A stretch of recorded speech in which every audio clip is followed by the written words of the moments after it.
Today we will be talking about three neighborhoods that are still in the South Zone but don't get as much attention as Ipanema and Copacabana. I'm talking about the neighborhoods of Flamengo, Catete, and Gloria. These neighborhoods are middle-class neighborhoods, so I will tell you a little bit about each one of them, what you have to do here, and also what are the attractions, nightlife, and everything you need to know in case you decide to visit or to stay in the neighborhood. So let's dive right in. So the first neighborhood that I will be talking about is Flamengo. Flamengo is a kind of an upper middle class type of neighborhood. It's not as fancy as Ipanema. However, you can still find some very nice apartments, especially around Aterro do Flamengo, which is that long avenue that delineates the three neighborhoods, and you have the Guanabara Bay on the other side. And also it's full of bars and restaurants, and it's just a very pleasant neighborhood. It's very walkable. One of the most beautiful streets in the neighborhood is called Paysandu. They have a lot of palm trees. You will have seen the palm trees lined type of roads, either in Botanic Garden or in the Catete Palace, which we'll be talking a little bit later on. The two main roads that cut the neighborhood are Marquês de Abrantes and Senador Vergueiro, and they kind of delineate the length of the neighborhood. Now let's talk about Catete. Catete is a very historical neighborhood. You will see loads of beautiful buildings with nice architecture. It also houses the Catete Palace, which is the museum of the Brazilian Republic. It is also a bit cheaper than Flamengo in general, and it also has two main roads cutting it because all of these neighborhoods are in line, more or less like in a length. So the one that goes down is Rua do Catete, and the one that comes back is Bento Lisboa. So those are kind of the two main roads, and then you have the ones that cut through them. At the far end, now we have Gloria.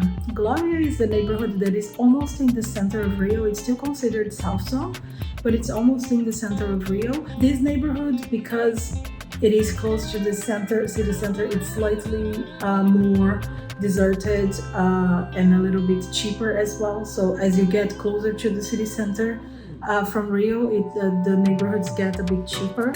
However, in the last few years, it has been feeling a little bit of a gentrification, and they have become a little bit nicer and a nicer area to move into. So we're going to be looking at them as well. They also have loads of bars, loads of restaurants, and they are very close to Lapa. So you will have that bohemian feeling that you would have in Lapa, but without all of the noise and all of the hustle and bustle you would get over there in Lapa. And connecting all of these neighborhoods right in the middle, in the division between Catete and Flamengo, you have Largo do Machado. Largo do Machado is kind of like the commerce hub for the neighborhood. It's where you will have more shops, more restaurants. You have them everywhere, but they are more concentrated around that area. It's also where you would come to if you're taking public transportation to the Christ Redeemer. You would probably get a subway if you're coming from Ipanema or Copacabana. You would get a metro or subway until the Largo do Machado, and then from there you can get a van that takes you until the train stop up to Corcovado. Now let's talk about where to eat in these neighborhoods. There are a few options in there that are more historical, or they're very traditional with the locals, so I'm just gonna be naming them to you. First one I'll be talking about is Café Lamas. This is one of the oldest restaurants still functioning in Rio. It is one of the types of restaurants where intellectuals and the elites would go, like in the 19th century. So it has been always very traditional with Brazilian society since the 1800s, 1879, if I'm not mistaken. The next one is actually one of my favorite places, but also I probably mentioned it a couple of times in other videos. I just really love it. It is not a Brazilian food, but it's an Arabic food. It's esfirra, we call it here. It's like kind of a triangular shaped type of pastry. And there is this kind of restaurant. It's very popular with the locals. You see people queuing all day long, every day. They're open until 10, so if you want, you can just go there. Another restaurant I wanted to mention, they have several branches throughout the city, but they are kind of like a place where locals go. So if you just want to try something where locals would go to, you should try Parme. So Parme is a staple restaurant for most Brazilian people. You will see families, you will see couples. It's a Carioca restaurant, right? So if you want to try something very typically Carioca, you can try Parme. They are not exceptional. The food is good, but nothing out of the ordinary. But if you want to see where locals eat and try that as well, that's an option. Their restaurant is right around Lago Machado, so it's very easy to get to. The other two restaurants I wanted to mention are one right next to the other. One is called Planalto do Chopp. It's great for finger food, for having a cold beer, I would call here a chopp, which is a lighter beer, or Majorica, which is a barbecue, kind of a steakhouse restaurant, which is very good, very traditional as well. So those are two other options you can try in the neighborhood. Now let's talk about attractions. These three neighborhoods have a lot to do. Like it's very underrated in general because you have many cultural centers, many samba places, many museums that you can go to. So let's just look into those. So the first one I wanted to talk about is kind of the obvious one. So Aterro do Flamengo is the main road that goes around all of the three neighborhoods. It's a great place to go with your bike, especially on Sundays, which is when that road is closed and people can just like go on bikes, go for walks, take families. So prefer going either during the day so you can go closer to the Guanabara Bay, or on Sundays. Avoid at night because it becomes really deserted, so you probably don't want to be there at that time. Praça São Salvador. So Praça São Salvador is a small town looking type of plaza where you can have several music presentations, shows throughout the weeks. So they have shows every Tuesdays, every Saturdays and every Sundays. The key one that I wanted to mention is Sundays at 11 a.m. They have choro presentation. Choro is a very typical type of music in Brazil. You use the flute a lot. It's very well known by people that enjoy music, but it's not very well known by tourists. So it's something that you should try. And besides that, you have a lot of people, a lot of young people and old people alike, just drinking beer and having a chat. And it's a very good vibe to be around there because there are many bars and restaurants that circumvent the plaza.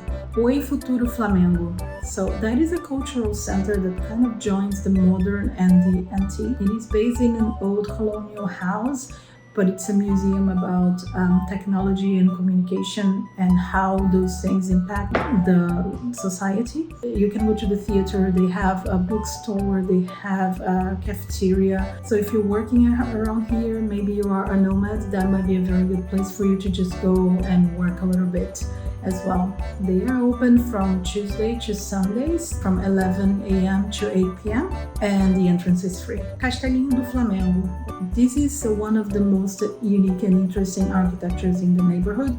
It's also a cultural center where you can see more kind of literary type of arts like poetry, for example. They are open also from Tuesday to Sunday from 10 a.m. to 8 p.m. And the entrance is also free.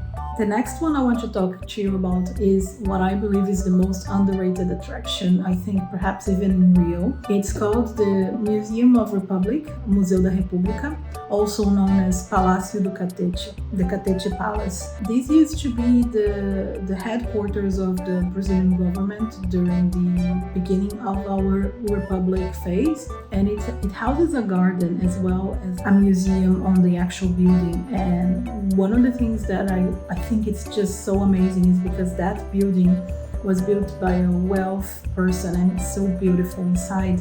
I have a full video about it, so if you want to know more about that one, check that video out because I am sure you're gonna love it.